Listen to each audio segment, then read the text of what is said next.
tous, bienvenue dans un nouveau vlog qui traite totalement autre chose de ce qu'on a pu voir la dernière fois, à savoir la course à pied.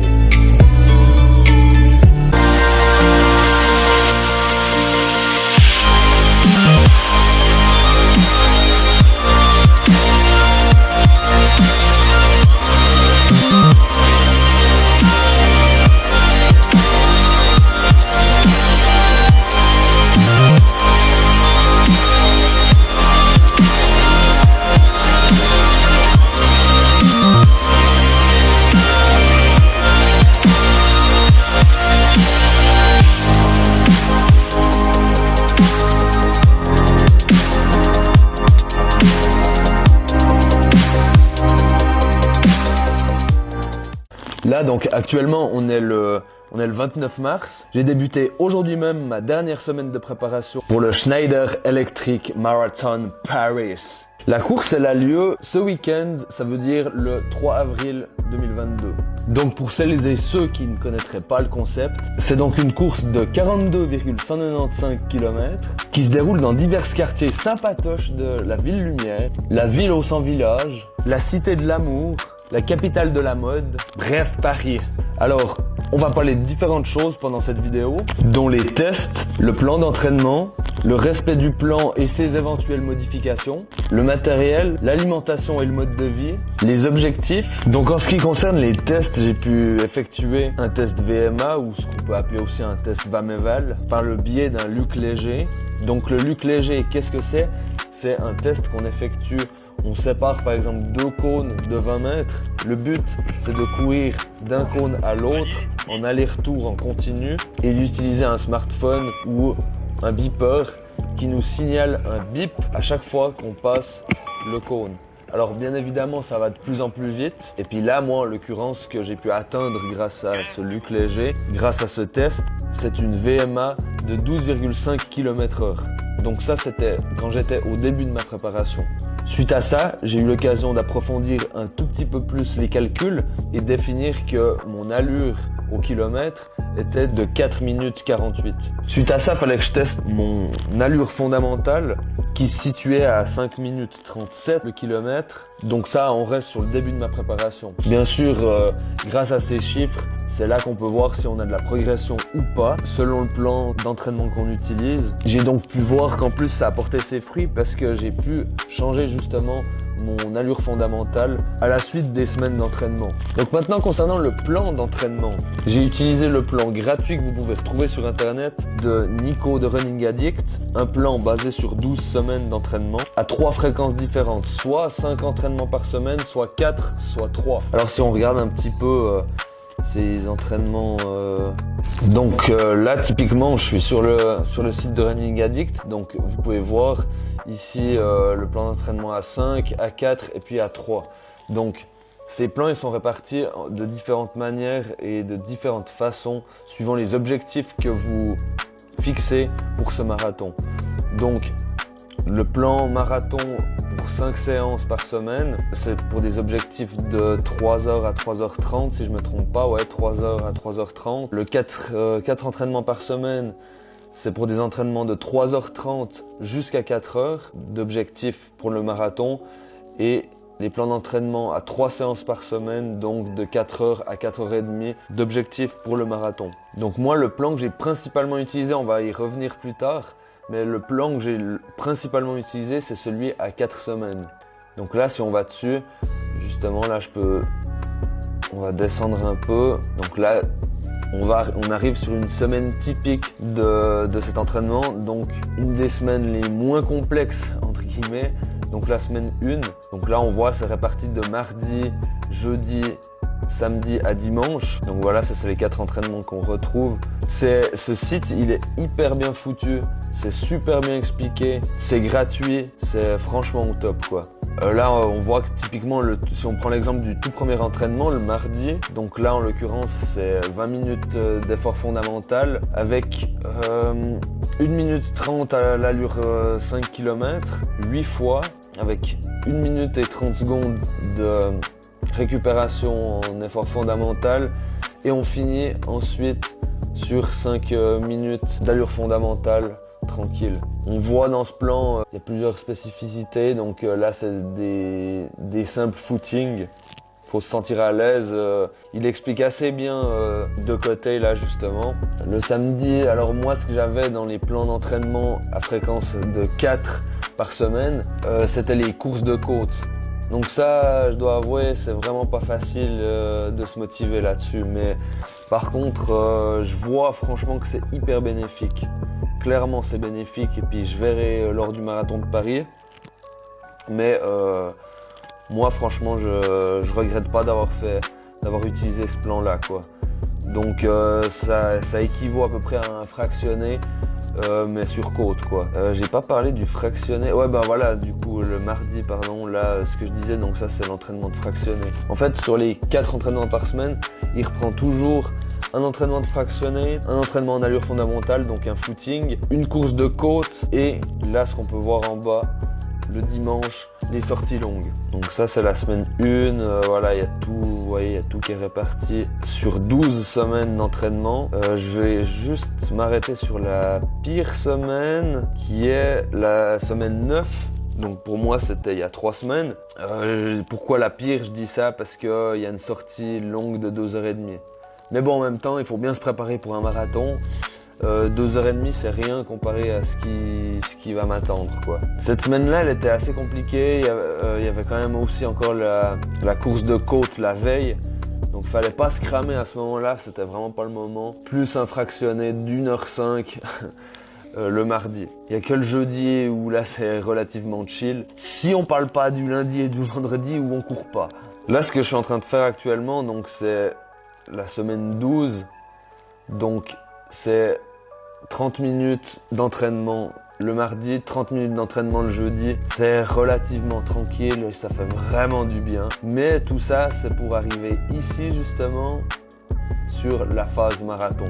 Donc voilà un petit peu le plan que Nico il a mis à disposition sur internet qui, je répète, est gratuit. Donc ce plan franchement il est extrêmement bien foutu, il est simple à comprendre. Pour les gens qui n'ont pas énormément d'expérience comme moi, bah franchement c'est extrêmement bien. Et puis pour les gens qui n'ont pas forcément envie non plus d'être suivis par un coach, c'est nickel quoi. Donc maintenant, on va regarder ce qu'il en est de la préparation et du respect de ce plan d'entraînement.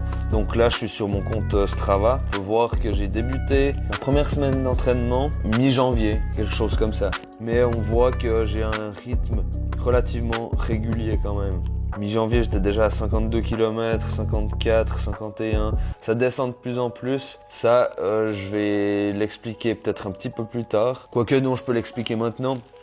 C'est qu'en fait, j'ai vu trop gros en ayant cet objectif de marathon parce que je visais 3h30 à la base. Et puis, j'ai modifié mon objectif à 3h45 courant de cette semaine-là, je crois, genre début février. Parce que je me rendais compte que ça devenait vraiment compliqué avec les entraînements de randonnée et les entraînements de triathlon. Donc, le vélo plus la natation, ça devient compliqué de faire 5 entraînements de course à pied par semaine.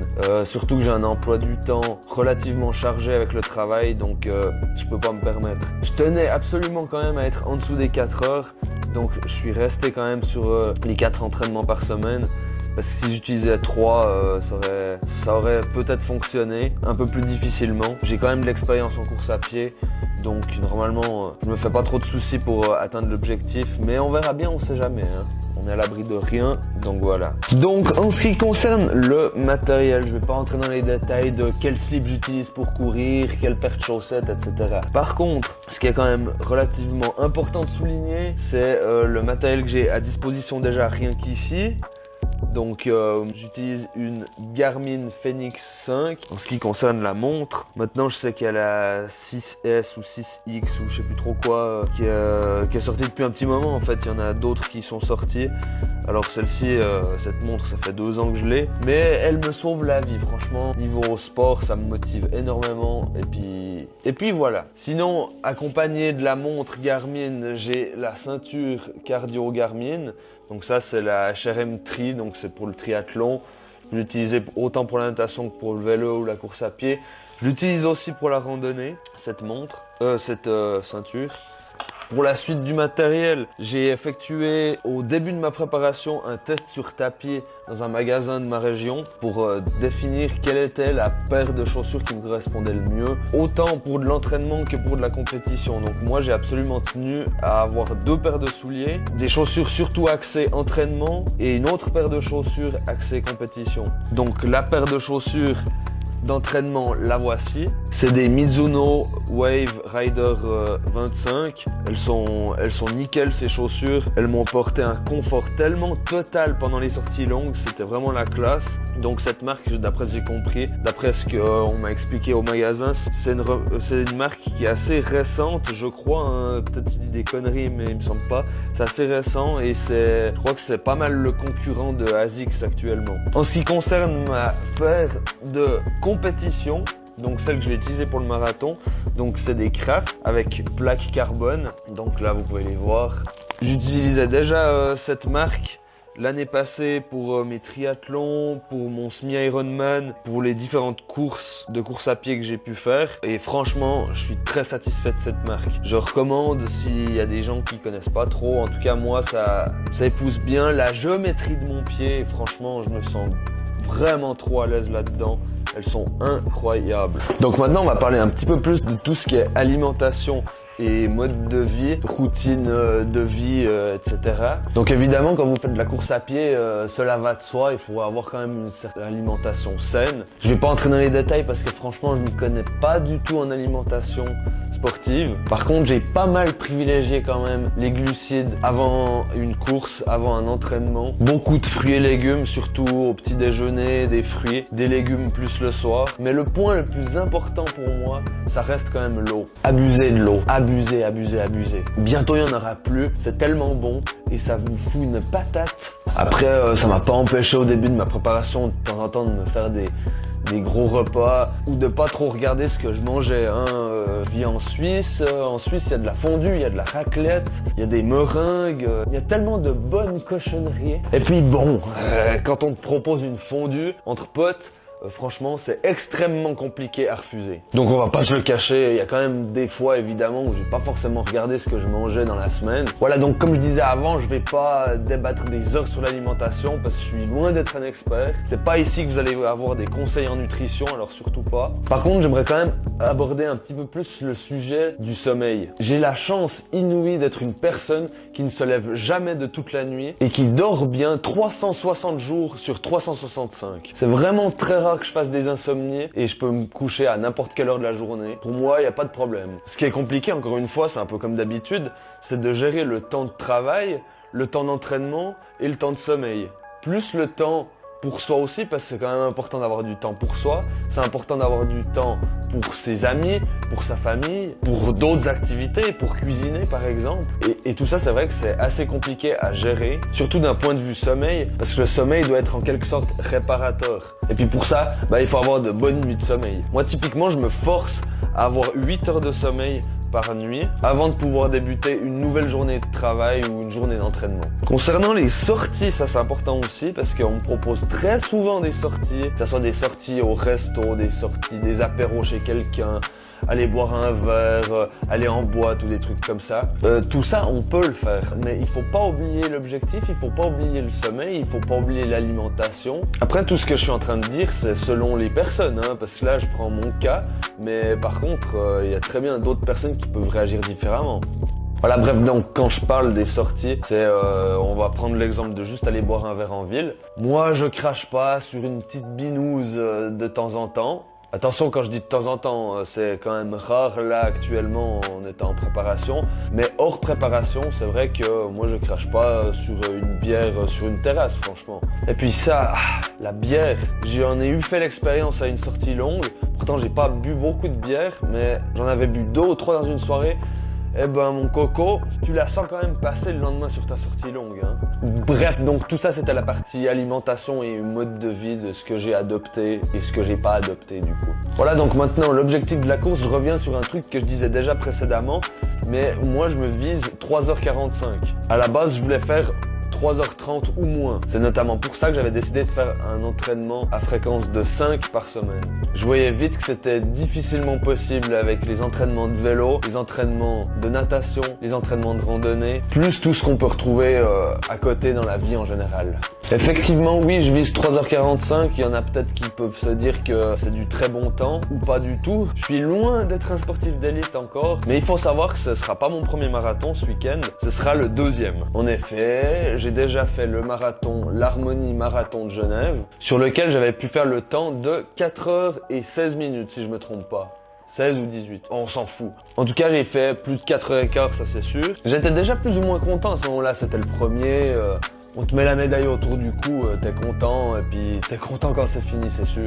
Mais c'est pour ça aussi justement que je me permets de me fixer un entraînement en dessous de 4 heures. Parce que j'ai déjà une certaine expérience, j'ai déjà fait d'autres courses hors marathon. J'ai déjà fait du semi-marathon, j'ai déjà fait des courses de 10 km. Pour ceux de ma région qui regarderaient éventuellement la vidéo, et pour ceux de Suisse romande, j'ai fait 6 ou 7 Mora-Fribourg. Donc ça, c'est une course de 17,17 km. Donc voilà, de l'expérience en course à pied, j'en ai quand même. Même si pour moi, je reste clairement juste un sportif amateur. C'est pas parce que je me fixe des gros objectifs cette année que je suis forcément un sportif d'élite. Loin de là.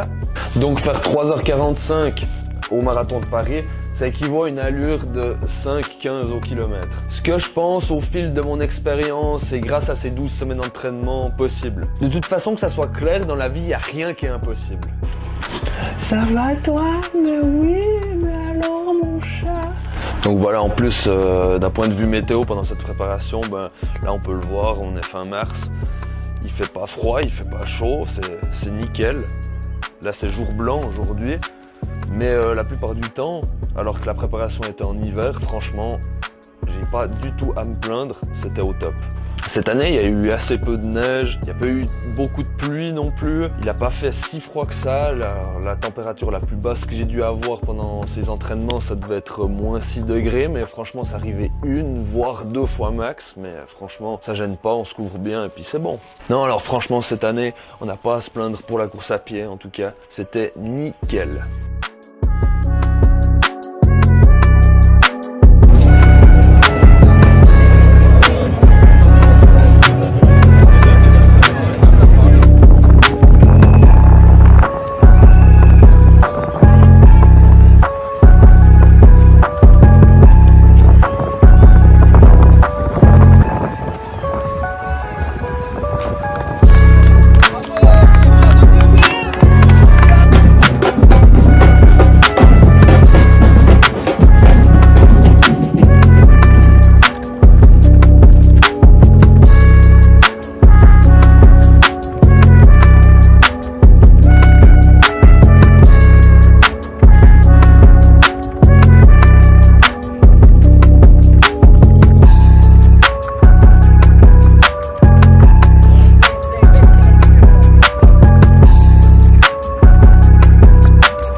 Donc voilà, je vais peut-être pas le dire à chaque fois, mais n'hésite pas à me rajouter sur Strava, de suivre un petit peu la suite de mes objectifs sportifs. J'espère que cette vidéo t'a plu, et puis à la prochaine. Ciao!